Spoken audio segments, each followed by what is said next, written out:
Welcome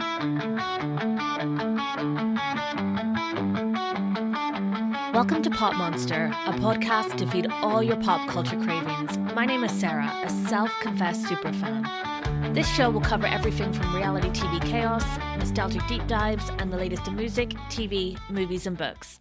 So let's get into it. All right, week 2 is here and things are hotting up. We've got 2 new bombshells in the mix. And you know what? Let's not waste any time by talking about my boring week that was mainly spent watching nostalgic sitcom episodes from the early 2000s. We should just jump straight in. Now, I was out a couple nights this week, so I had to watch some episodes on catch up. And dear Lord, the amount of time I'm saving when you watch this without all of the adverts. It's a game changer, and this might be what I have to do going forward. So for Monday's episode, we open up with the ladies watching the boys on their dates with the 2 new bombshells, Namibia and Victoria. First up is Lorenzo, who has been pulled by Namibia for some extra one-on-one time. And I have to say, as Jasmine's biggest fan and defender, which is no doubt purely based on me being incredibly shallow and her being ridiculously gorgeous, but she needs to let things go with Lorenzo. What she's saying is definitely not matching up with her actions. There's a disconnect here, and I need her to start listening to what she's saying. She was telling everyone that they're not a match and how he should be exploring other connections. Then when watching his date is bothered by how little he has to say about her. She's just one in his rotation between Priya and Yasmin, and he even says that Yasmin is the most his type. Honestly, if I look like you couldn't tell me nothing. I would be an absolute menace and not begging for crumbs from this dork. Maybe I'd start shoplifting. Who's going to stop me? Watching this date, she keeps saying how she's so done with it and how he's chopped. And this is just straight up lies. I need her to be standing on business like Justin Bieber. Anyway, back to this date, and Lorenzo says that he's interested and definitely open to getting to know Namibia. And like all of the other women he's stringing along, from what I can gauge, he doesn't seem like he likes her or any of the rest of them, to be honest, but is definitely loving all this attention. I'm completely in agreement with the girls saying they were bored watching this date. Unbelievably bland and just a rehash of the generic shit that Lorenzo typically says when he's flirting. Next we have Samraj having his date with my Irish queen, Victoria, and Mika and Yasmin are just appreciating how hot he looks on the big screen. I do wonder though, for anyone who has ever met a Love Islander in real life, do they just blow you away even more in person? And just to be clear, I'm talking about Islanders that have the general consensus of being hot, like Alex Bowen or India, not the Sammy Roots and Messy Mitches of the world. Because I imagine the aura is insane for some of these people. Anyway, Samraj is proof of how much credit you can get from showing a basic amount of respect for the women you're getting to know. The girls are all oohing and eyeing and clapping over how he handles the situation. He shares that he's not a roster guy and he's really happy speaking to Mika and Priya, but he is naturally confused when faced with the stunning Victoria. On a personal note, I really need her to make it past the next coupling ceremony, and not just as a replacement for Angelista. I want both of them there.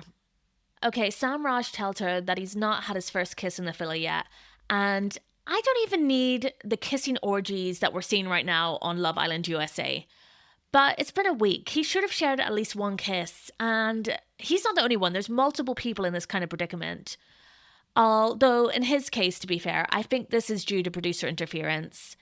I still think that this guy is all in on Mika and would have kissed her already if it wasn't for all those obstacles and the Priya situation that he's contending with already.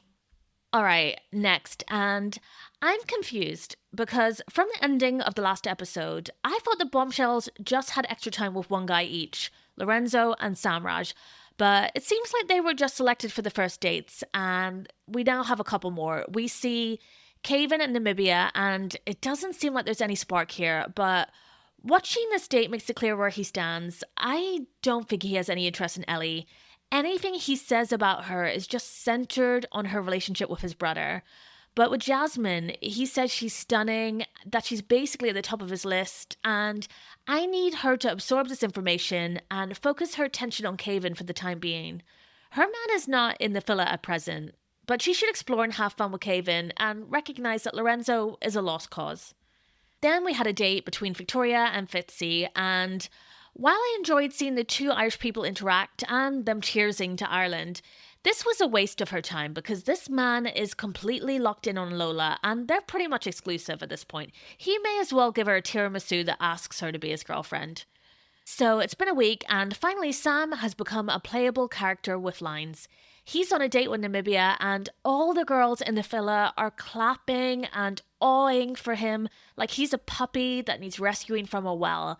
And that's very sweet and I'm sure their intentions are good, but I really need them to tone this behaviour down when Namibia and Victoria are in the villa because nothing turns people off faster than pity.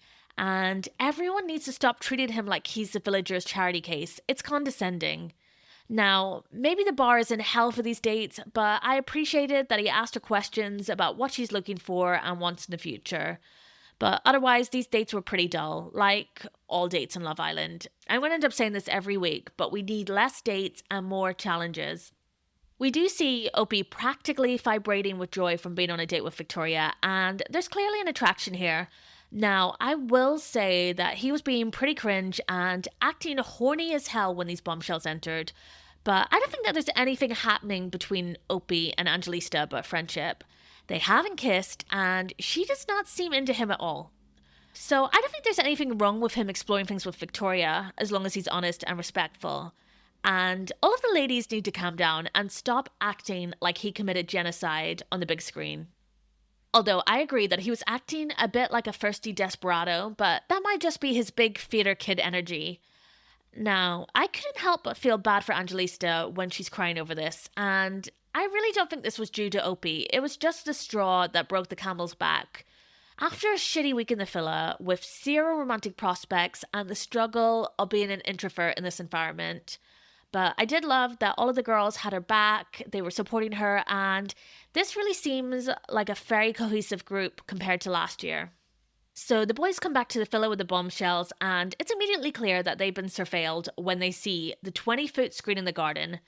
Something that I need to see is the unedited footage of that little tiff between Robin and Opie when he gets back, because it just seemed to explode out of nowhere, and they kept cutting away, so we just saw bits and pieces. I could not make heads or tails of how this started or what triggered the blow up. This is what they need to be showing us on Unseen Bits, or at least in this fucking episode. Anyway, we get a chat between Jasmine and Lorenzo, with her fuming at him for barely even acknowledging her when talking to the bombshells. And is Lorenzo okay? Because he says some wild things.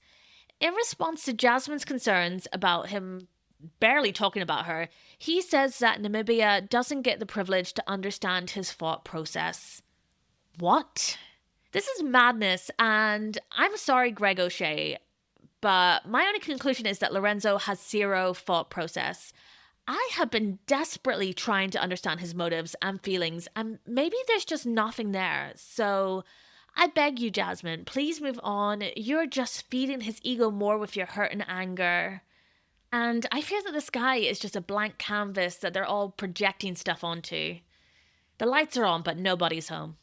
Then we have a sit down between Angelista and Opie, and you can tell that she's feeling genuinely embarrassed and disrespected by how he was acting.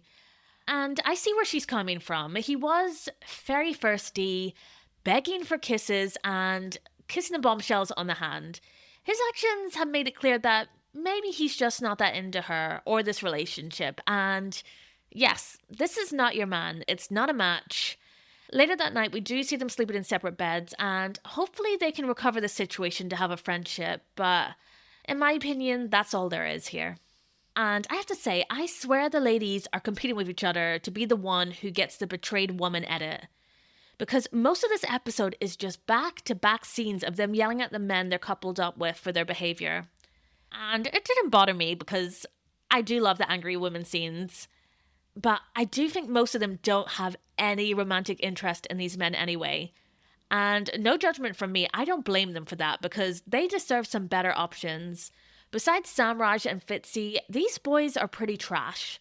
So we see Yasmin confront the walking ick that is Aiden in front of a freezer full of Soleros. And I just have to say, bravo. Well done, ITV. This was some excellent product placement, and I will definitely be buying some this weekend. So Yasmin is embarrassed by him still being all over Ellie and describing them as a sandwich. And then Ellie pulls him for a chat. And why are these two still talking? I'm sick of this, and the next boy bombshells better be hunks. She also feels disrespected because of the sandwich comment and him presenting this false narrative of something still being between them. Yeah, this all feels like a reach for drama, and I implore her to avoid this man like the plague. I just don't think they need to be in communication. I need them to be like Mika and Fitzy, who I have never seen speak to each other in any of the episodes so far. That would be great. They end things with a dap and an agreement to keep things civil, and I just don't care anymore.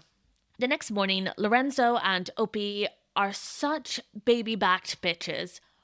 Why are they making Samraj and Fitzy have to deliver Jasmine and Andy's morning coffees on their behalf?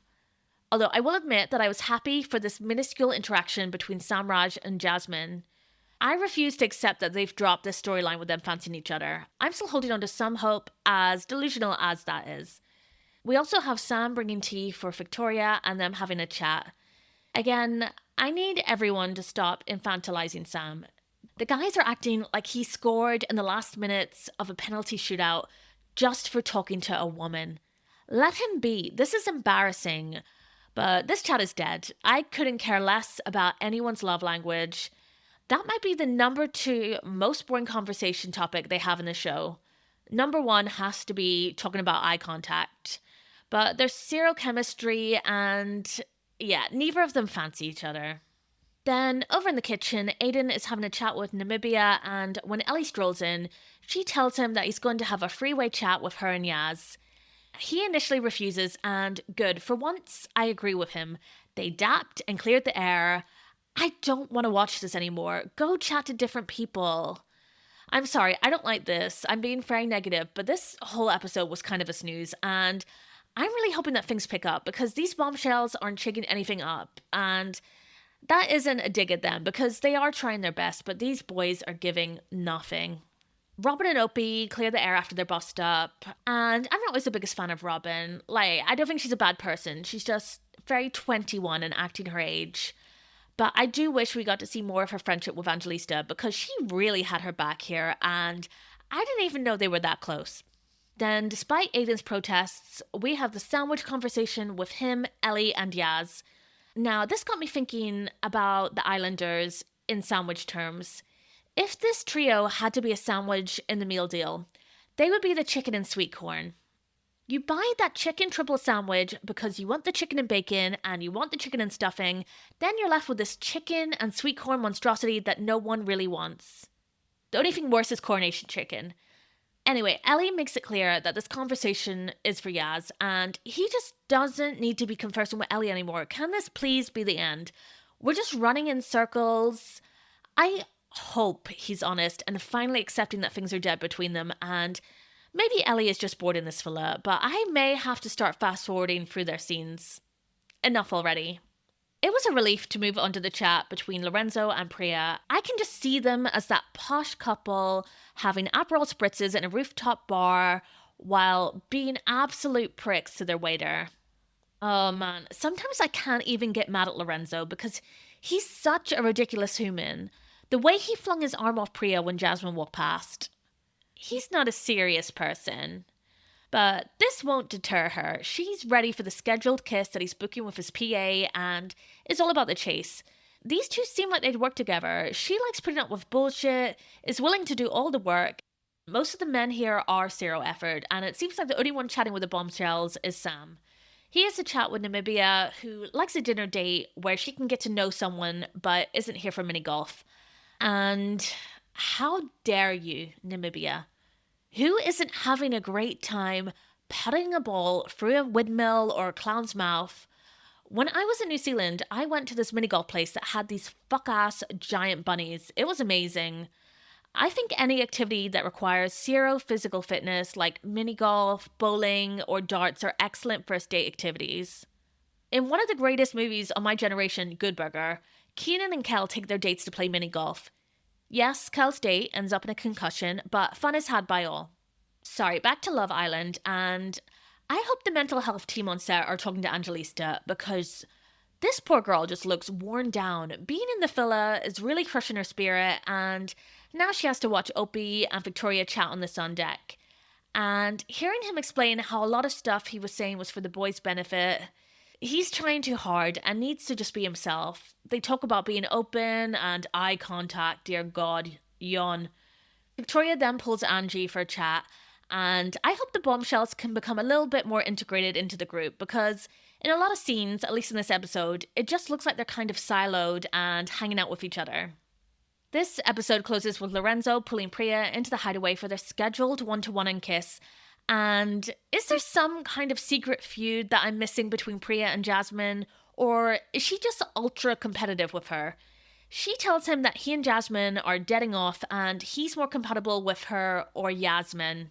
Oh, she's messy, but thank you, Priya, for giving us something to watch. And she will get this man because she is all in and dedicated, like she's competing for that Olympic gold medal in fuckboy catching. She will get him. They then have their first kiss, which I have to say is probably my favorite kiss that I've seen so far this season. And it was tolerable because we barely see it, as her head and hair are blocking it from the camera. And I do like them to be kissing, but I just don't need to inspect it in very intense detail. Meanwhile, Priya and Kaven have a chat, and she's frustrating me and confusing Kaven because she said she was done with Lorenzo. Then she's fuming with him after the date because she was feeling hopeful after one nice chat with him. Yeah, this girl is trapped in the dick sand. If Lorenzo showed any interest, then she would be 100% all in. I really think so. And Kaven must be sick of talking to Ellie about his brother and now having to listen to Jasmine rant about Lorenzo. He's basically their gal pal at this point. He does draw her attention to Priya and Lorenzo exiting the hideaway, and this boy is beaming. We can see every single one of his turkey teeth. His odds are looking a lot better now with Jasmine, and when Priya walks past, she says hi to them. She's funny. She is diabolical and staking her claim. And I have to say, her messy ass is really starting to grow on me. And that takes us into Tuesday's episode. Priya gives the girls a debrief on the kiss, and she seems pretty all in on Lorenzo. I mean, it was obvious that he's always been her first pick, and Samraj is just waiting to get the green light to be allowed to get back together with Mika. Over to Angelista and Opie. He apologizes to her for his comments, and he needs to stop trying to excuse things by saying that he was just trying to impress the boys. Dude, you're like 30. Get it together. I was relieved to see that she was getting some support from the girls because it really looks like Angie has been through it the past 24 hours. I can see where she's coming from. If he's not happy with the slower pace, don't lie and just be honest with her. Regardless, this conversation was boring to me. I would love to see how she acts when she's around a guy that she actually likes. I really think it would light her up because this just feels like they're going through the motions. We then see a little gossip session with Sam, Yaz, Lola and Fitzy discussing the Priya and Lorenzo kiss. And Fitzy, honest to God, this man's an athlete. He practically leaps out of his seat to run this straight back to Kaven. I would love for his role in the show to be the gossip queen because he's already found his wife and is now just getting to sit back, relax and enjoy watching everyone else's mess. This is clearly an opening for Kaven with Jasmine, and I am worried for Ellie because she has such potential to be a great Islander, but I just don't know where she can go from here, and I don't want to see her backslide to Aiden. Anyway, I don't like it when men say that women are gossips and catty because they're just the same, if not worse. Kaven then has to spill all about the Priya-Lorenzo kiss to Samraj and Opie, and it doesn't look great that Priya has already told the girls, but this is how Samraj finds out. To be fair, he doesn't seem very bothered and is basically making puppy dog eyes at the producers so that he can have permission to pursue Mika again. Also, Priya has to be the one to tell Jasmine about the kiss when they're in the dressing room, and Jasmine remains my number one, but she needs to be honest. She says that she doesn't feel any type of way about it and that things were pretty done for her. We know that's not true. We then see Lorenzo have a sit down with Samraj about the kiss, which is very adult, and Samraj is happy to use this kiss to end things cleanly with Priya. But Lorenzo naturally wants to keep all his options open. He says that he doesn't know Priya, Jasmine, or Yaz enough to commit to any of them. I do wonder what his exes look like, because he doesn't really seem particularly drawn to any of these women, and maybe he's just not a relationship guy. Now, moving on. If the film 13 going on 30 taught us anything, it's that you have to be careful what you wish for. I wanted to see more of the Islanders, who are basically extras, such as Sam. I get it, there's a million people in this house, it's impossible for them to show everyone, but now that I have Sam, I want to give him back. Having to listen to him tell Namibia about his dreams of being a travel vlogger, I mean, that's everyone's dream, but he's not made for television, and sadly, unless a lot is getting held back in the edit, neither are these bombshells. They're not the most dynamic characters, and I only perked up when they started talking about airports, my favourite places on Earth. I'm boring too, and could talk about them all day. Then, at long last, we get the scene we have been waiting for. Samraj is finally free to do what he wants. He looks like a kid at Christmas and is bringing Mika up to the terrace. They're kissing, and I'm happy for them. We need to have a few more love connections on this show. It's starting to feel a little bit too much like Friend Island, featuring some creepy family dynamics. We need to start forming some stable relationships so that we can see them get crushed during Casa Amor. I never said I was a good person, I'm just here for the drama. Next, we have a chat between Jasmine and Lorenzo, and I'm starting to sound like a broken record, but again, I must make an appeal for more games, challenges, anything. Please, I need some respite from the constant pulling for chats. Anyway, Jasmine feels like he's made his priorities clear by ignoring her all day and devoting all of his time to Priya's tongue. But she instantly wavers when he says that she's now the priority for the evening. And she just can't commit to deading this thing. Jasmine, I was rooting for you. We were all rooting for you. Lorenzo says that he was enjoying it when she yelled at him, and yeah, that absolutely tracks. He strikes me as the kind of guy who would want her to wear that leather outfit again and walk on his back with heels on. Honestly, I need to talk to a therapist about Lorenzo, and I definitely need to see his mum come to the villa for the family visits. I think that could help clear up a lot of my questions. Samraj and Priya also clear the air, and they both seem happy to focus their energy now on the people they're actually interested in. She then joins Jasmine and Lorenzo for another sandwich. Now, if these three had to be a sandwich, I would say they'd be those little cucumber ones without the crusts that you get in a high tea. Classy, sophisticated, flavourless. Jasmine shares that she's now 30% back into things with Lorenzo because he was just really sweet with her. When? Footage not found, because he was giving her nothing in that chat. Anyway, Priya is pissed off about this development because she thought that Jasmine was bowing out, she'd have Lorenzo all to herself, and she's already shut things down with Samraj. This douche Lorenzo talks about all the hurdles him and Jasmine are overcoming. Bro, you're the hurdle. He says that he's open to both of them and wants to keep the Lambo in the driveway. Fuck me. The girl group then gets together to mediate with Priya and Jasmine, and now Priya is lying. You clearly wanted Lorenzo to end things with Jasmine after that kiss. You thought he'd be all in with you now, but we know this guy doesn't seem that into any of the beautiful women that are throwing themselves at him.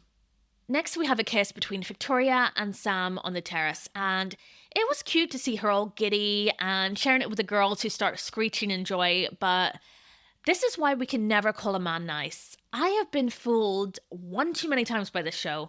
Sam immediately tells the boys that he fucked up because he just kissed Victoria after telling Namibia that she's his number one and he fancies her the most.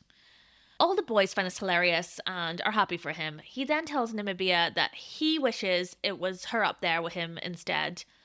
Electric chair. These women aren't interchangeable objects that you can play with. Yeah, Sam can go home now. He's gross and he's committed the even worse crime of being boring. But I am most intrigued by this blossoming relationship between Jasmine and Kevin. It has less than 0% chance of working outside of this villa, but I want Jasmine to have fun, and they're hot together. I felt the chemistry with their kiss, and I appreciate that he seems to be all in on her. Now, after seeing firsthand that gossip is the number one currency in the villa, he immediately pulls Ellie afterwards so he can be the one to let her know about the kiss.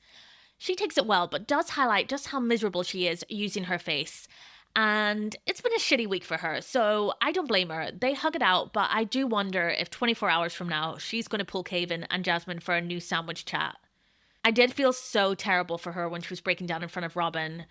Can we just bring in the full Casa Amor men's cast now?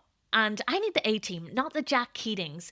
There are so many women here with zero romantic prospects, and I'd have to say the only people happy right now are Mika and Lola. And I need to give a public service announcement to all of these women. I get that it's slim pickings, but please stop stroking Lorenzo's ego and giving him any of your time. When Jasmine tells the group about her kiss with Caven, she says that she feels bad for Ellie, and this prick Lorenzo tells her, now you know how it feels. The audacity of this man. I don't want him pretending for 1 second that he has had any empathy towards anyone. And the fact that Jasmine hears his bullshit and is still on cloud nine thinking that he's bothered and jealous about this kiss. I do have to wonder if she is interested in Caven at all. I do feel like she is, but is having some kind of reaction and seeking validation from Lorenzo after all his negging. Okay, on to something positive, and Fitzy pulls Lola to the terrace for a romantic moment. These two are officially closed off. He gives her such a cute speech about how much he trusts her and how they'll be having 4 kids by 32. Not in this economy. Now, usually I always hate the couple who are like the parents of the filler. They're always smug and getting into everyone else's business, but I really like these two. I think they're adorable and very genuine. Alright, so it's the next morning, and Victoria and Namibia sit with Jasmine and Priya for a girls' chat. And those 2 new bombshells barely got a word in. Priya is thrown by Lorenzo taking a step back after their kiss and doesn't know what to do next. Priya says that she didn't officially dead things with Samraj. And lady, no, it is over for him. All he wants is Mika, and good luck with Lorenzo. Next we get to see a scene between a new pairing, with Lorenzo and Ellie talking through his current situation. And why haven't we seen these two try to spark a romantic connection? I can kind of see it, but I just know she'd end up in freeway chats all day between this man and all of his women. They're talking for less than 10 seconds before Jasmine comes over and pulls her, and I'm with Ellie. I like that Jasmine is direct. This was handled a lot better than the Yasmin and Aiden situation. Ellie says that she's done pulling Caven for chats, and if he wants to still get to know her, then he can start putting in some effort. Yes, no notes, and that advice should be directed towards all of these boys. Look alive, get it together. My conspiracy theory is that the blue colour in this villa is subduing people. We need a paint job and to introduce more yellows and reds, more pops of colours. I think that the brighter colours and the fumes will motivate them to start grafting. Back in the hideaway, we have Sam and Namibia, and it doesn't take long for them to start kissing. I do fear that Victoria has put too many eggs in Sam's basket, because seeing him pulling Namibia makes her start to scramble. She pulls Opie for a chat, and yeah, he's basically retreated and wanting to focus his attention on Angie now. And I don't know, I know she has had chats with him, but I feel like if she had been a bit more persistent, there maybe could have been something more formed between them. He politely dismisses her, and she immediately pulls Samraj, who is basically an immovable object. The only chance of that man moving away from Mika now is if he'd otherwise be dumped. I would love for this scene with Victoria to be timestamped, because it feels like within the course of 5 minutes, she cycles through chats with Opie, Samraj, and Sam. This girl has stamina. During this chat with Sam, Lorenzo calls out who's been snogging Sam in the hideout, and he didn't realise that Victoria and Sam were sitting within earshot. I'm as bad as Jasmine, because sometimes I get so annoyed with Lorenzo, and then he wins me back by doing something so dumb, and he just acts like a total doofus, and I instantly forgive him. Oh, God. Let's fast forward to evening time, and Aiden gets a text and red wine all over his shirt. It's time for the coupling ceremony. The boys are picking tonight, but first up we'll have the bombshells. So we start with Namibia, who obviously picks Sam. We've barely seen her interact with any of the other boys. Next up is Victoria, who picks Opie, and yeah, I don't know what else she could have done. She was really stuck between a rock and a hard place. With Namibia picking first, she didn't really have a different choice, so it had to be Opie. That closes Tuesday night's episode, with Wednesday night picking straight up to show us the rest of the coupling ceremony. The first boy up is Fitzy, who, to no one's surprise, picks Lola, and they are immediately playing the wedding vows music. He says he gets lost in her eyes, thinks she's so sexy, and wants to take her home to his mum. Yeah, it's a wrap. I feel like these two are living in their own separate reality show for adults while everyone else is a mess. Next up is Samraj. He picks Mika because she's the one he's always looking for in the filler. Probably while he is being physically restrained from going near her by the producers. And I 100% agree with him that she's the best dressed person here. Shameless plug here, but on my Instagram at PopMonsterPod and on TikTok, I have been ranking Love Island outfits so far this season. And Mika, that girl is always at the top. She has such a distinct sense of style. Then we have Kevin, and I'm starting to quite like him. He's like a more toned down version of his brother. He picks Jasmine, and this guy is over the moon. Now, this has really thrown Lorenzo for a loop, and he doesn't know what to do. He's so torn between Priya and Yasmin, and I need to know, are he and Yasmin having more chats than what they're showing? He even asks our royal couple, Fitzy and Lola, for advice, and Lola says to pick Yaz. And Lorenzo's speech was painful. I physically felt the spirit leave my body, and I had to watch this from behind a pillow. He's umming and eyeing and struggling and really at a loss for words. He doesn't even give Priya a compliment before picking her. It was like a man walking towards his execution. Finally, we have Aiden, and you just know if Lorenzo had picked Yaz, he definitely would have picked Ellie, right? I will say that from what we see at bedtime, those two are constantly making out in bed. So all I can say is I hope that they've resolved their terrible kissing issues. So that leaves Angelista, Ellie and Robin single. And that means we will have two new bombshell boys. Finally. I've been waiting for them, and I hope they have some energy to actually graft and do something here. First, we have Tommy, who is 28 and a builder from Newcastle. Now, he seems nice and kind of cute, but is seeming quite dull from his intro. Our second bombshell is Simba, who's 24 from Enfield, and this guy seems like he could stir things up, and he is hot. And so instantly within seconds of entering the villa, they have to immediately decide which of the three girls they want to couple up with.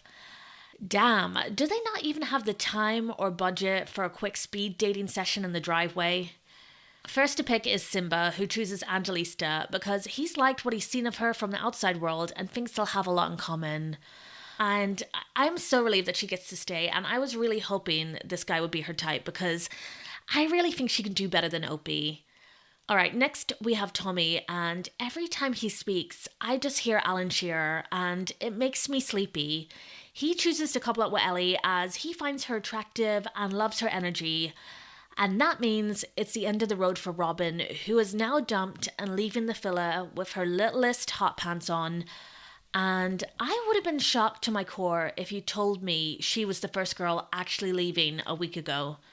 Wow. Sorry, I don't mean to act like she died, like everyone else was in the villa, but she had such a big personality, and I thought she'd definitely be in the final, but it all just kind of fizzled out very quickly for her. I think the George exit didn't help things, but poor Ellie is devastated, and bless Robin, she is trying her best to leave on an upbeat note. While Robin is packing, Victoria calls Opie out and says that his reaction to her picking him was insane. And this is just reminding me of Luca and Danica all over again. This guy needs to grow up, and sometimes I feel he has a bit too much attitude towards the women. Just apologize and you can move on, because he was acting like a baby. He just immediately gets defensive, and Priya tries to cool things down, as this moment should be about Robin. And after Robin leaves, we see Ellie being comforted by Lorenzo. I would have loved to have seen the formation of this sudden, tight friendship. I feel like there's an interesting dynamic at play here. He tells her that in the recoupling, he was planning to pick Jasmine, and it's becoming increasingly clear that he likes the attention from Priya, but does not want this woman. He was even planning to pick Yaz over her, but didn't because she wasn't looking at him. This is a mess. At least Ellie seems to fancy the new guy and he is her type. I'm relieved for her. I swear to God, I was so nervous that we were going to find out that he was some cousin of Aiden and Kevin. Ugh, I've had too much of this family. Then we see Opie bitching to the boys about Victoria being annoyed by his reaction to the recoupling, and my number one man Samraj calls him out in a very respectful way. I love this guy. He tells him that he needs to take a big breath because he does wear his emotions on his sleeve, and that can impact other people and hurt their feelings. I will say that Opie does go to give Victoria an apology, but he doesn't really let her speak. He says he was annoyed at the situation, but not upset that she picked him, and that his huffing and puffing had nothing to do with her. Yeah, she's done with him and says that they should table this conversation until tomorrow. There really is nothing more off-putting than a sulky man-baby throwing a tantrum.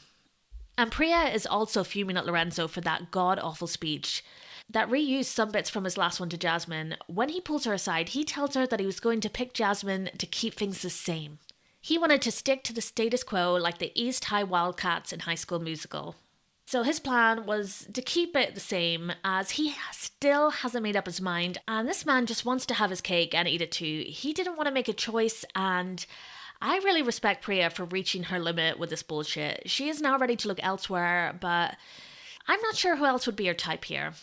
I guess we'll find out.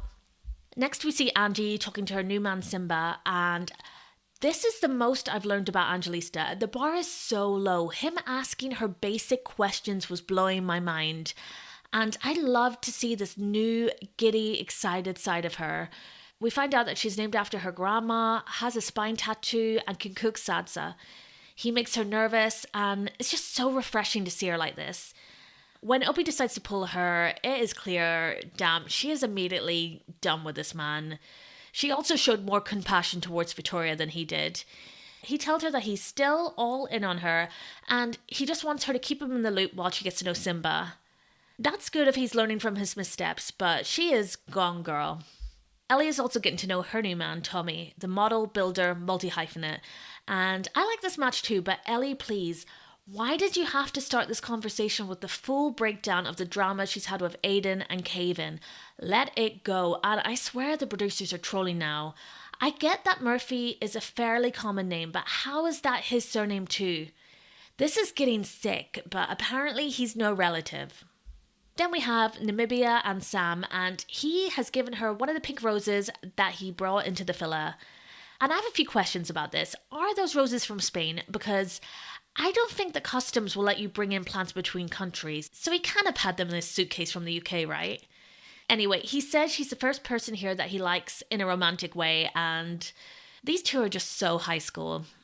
Speaking of high school, Opie pulls Simba for a chat, and at times it seems like Opie is Angie's dad talking to her prom date. You can tell that he is just so draining for her, and she seems to have a lot lighter energy with Simba.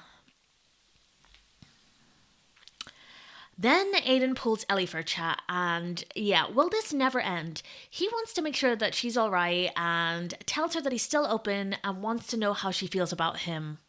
On the outside, he says she would be more his type than his brother's. Oh, please stop. She says that maybe she was a bit rash and is ready to go back on her word and give Aiden the benefit of the doubt, and no. Just focus on your model builder. And we also have some updates in this. It's not a love square, maybe a love hexagon, pentagon. I don't know. There's so many people in this. But that whole situation with Jasmine, Lorenzo, Caven, Ellie, Yaz, Priya, there's a lot of people intermingled here. So with Jasmine and Caven, he says he's with a baddie now, and she says that she can't be fucked to talk to Lorenzo. We have Yaz pulling Lorenzo, who says that he was going to pick her, but she looked like she didn't want to be picked. She asks if he's edging more towards someone than not, and he tells her that she's the one he likes the most. Alright, I'd actually be interested in seeing more of these two together. They also do some excellent Robin impressions. Bravo. Then we have Jasmine and Lorenzo, and I loved her calling him out for his speech to Priya, and I hope those two are getting along well. She's confused by him saying he'd pick her when he hasn't really made much effort with her when they've been coupled so far throughout the show. He says that he feels like he tried to be too respectful because he's juggling 3 women, and Lorenzo, I have to stop you there. No one is ever going to accuse you of being too respectful to women. And while I am intrigued by Yaz and Lorenzo, I did appreciate that Aiden and Yaz were pretty open and honest about the conversations they had. I can just really see these two married and raising the next generation of tiny Murphy children in Kent. They just kind of make sense together, so I can see why they've gravitated towards each other. But I would like to see her branch out. Okay, it's time for bed, and Angelista says she doesn't know if Opie stands a chance. She's feeling the vibes with Simba, and there's a lot more sexual energy there. And I got a bit nervous when the girls warned her that Opie is going to crash out. We also get some more chats with our new boy bombshell. So Ellie talks to Tommy, and he says he's at the stage in his life, at the grand old age of 27, where he's ready to settle down and is looking for something serious. And I hope that's true, because that is refreshing here. The rest of the men seem quite terrified of commitment, apart from Fitzy, who is already picking out rings and planning to get a family fan. Tommy tells her that he has a weak spot for thigh-high boots, and he likes that she has cowboy boots. I think they're a match. We also see him have a chat with Priya, and this reminded me that her type is pretty boy, so she is glad that he's come in. But, then they talk about love language. I need them to spare me this shit. I'd rather listen to people talk about star signs, and I choose not to believe in them for self-preservation reasons, as I'm a Gemini like Trump and Kanye, and I just don't want the association to them. Lorenzo interrupts their chat, and she tells him that she's going to go after what she wants, and she wants him to do the same. This woman, bravo, she could not be more direct with him, and I bet she kills it at her corporate job. So now we have my new favourite couple, Simba and Angelista. They're cute, and it's nice seeing this livelier side to her. He loves her nice girl aura and leather pants, and she did look hot as hell in that outfit. She makes him feel at peace and comfortable, and I think they could balance each other out very well. Then we're back with the sandwiches, Ellie and Yasmin. So Yasmin was feeling pretty good about her relationship with Aiden before they were coupling. Then she's not feeling so great after he's had this conversation with Ellie, and she's avoiding him because she feels like he's making her out to be a mug. Ellie gives Yaz the rundown on all of the unfinished business while the Murphy brothers are observing, and Aiden is quite concerned, but I think that Ellie kept things 100 here, and Aiden has no one to blame but himself. You can't just keep saying things to both of these women and then get annoyed when they want to double check facts with each other. Welcome to Love Island. It does seem like he has some second thoughts about his decision already, so he pulls Ellie for a chat and wants to make it clear that he primarily pulled her yesterday to check she was okay, and then that led to the open chat. He says that his intentions and priority are Yaz, and great, can you just let Ellie move on then? Now, my man Lorenzo, he is planning to talk to Yaz and Priya, and he wants to go to the hideaway with Yaz, but she tells him no and that the terrace is good. He's come to the decision that Jasmine is now out of the race. Yikes. Yaz is now his number one, with Priya being number two. She tells him that her mom would fancy him, and yeah, I didn't like him calling her a tease by not giving him a kiss. I was really glad that she didn't kiss him. And so was Aiden. He tells her about deading things with Ellie, and then Lorenzo pulls Aiden for a chat, and there's some tension between the boys. Aiden kind of puts Lorenzo to task. He makes it clear that he'd appreciate him giving him a heads up if he's pulling Yaz to the terrace. And I guess I'm okay with that if it's less getting his permission and just keeping him informed of what's going on as they're both living in the villa together. But this little bitch Lorenzo says that he doesn't remember Caven pulling him to the side about Jasmine. Yeah, he's immature. Aiden has a lot of faults, but he isn't his brother's keeper, and let's be honest, Jasmine was just one of your many women. Now, after this is when things start to get really good. Angelista and Opie have a chat, and she says that things are really going well with Simba, and in terms of their relationship, it's more dark horse vibes. Yeah, she probably should have ended things here, to be fair, but I'll allow it because I'm still annoyed at him for how he talked to Victoria.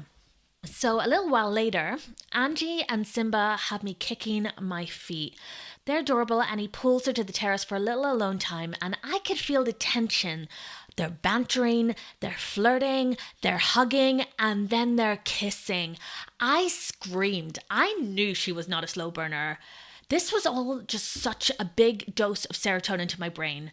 And I died at Sam trying not to crack up laughing when he sees them making out. And Victoria looked overjoyed too, as Opie was getting his comeuppance. And during their time in the balcony, on the ground, Opie is cinema. He's overreacting about not wanting to sit with the Murphys in full view of the terrace because it would be weird. Then he's trying to Avengers assemble a committee of men to talk him off the ledge. I swear, I saw him cycle through the 5 stages of grief in 5 seconds. He's even mocking her and doing a little mimicry of her voice. He really didn't last long with his vow to respect her getting to know someone else. He is fuming. I am so excited for Thursday night. The preview looks good and I just love to see the boys fighting, and I'm so glad that things are starting to pick up because I was getting a little bit worried. So that wraps up part 1 of week 2 of Love Island UK. I'll be back and releasing a new episode on Monday covering part 2 of week 2, and I'll also give some quick thoughts on the recent events from Love Island USA. Thank you guys so much for listening. If you liked what you heard here, please subscribe to the podcast on Apple, Spotify, or YouTube, and consider leaving a review on Apple Podcasts. It really helps new people find it. You can also find me on Instagram at PopMonsterPod, and please DM me if you have any ideas for things you'd like me to cover in future episodes.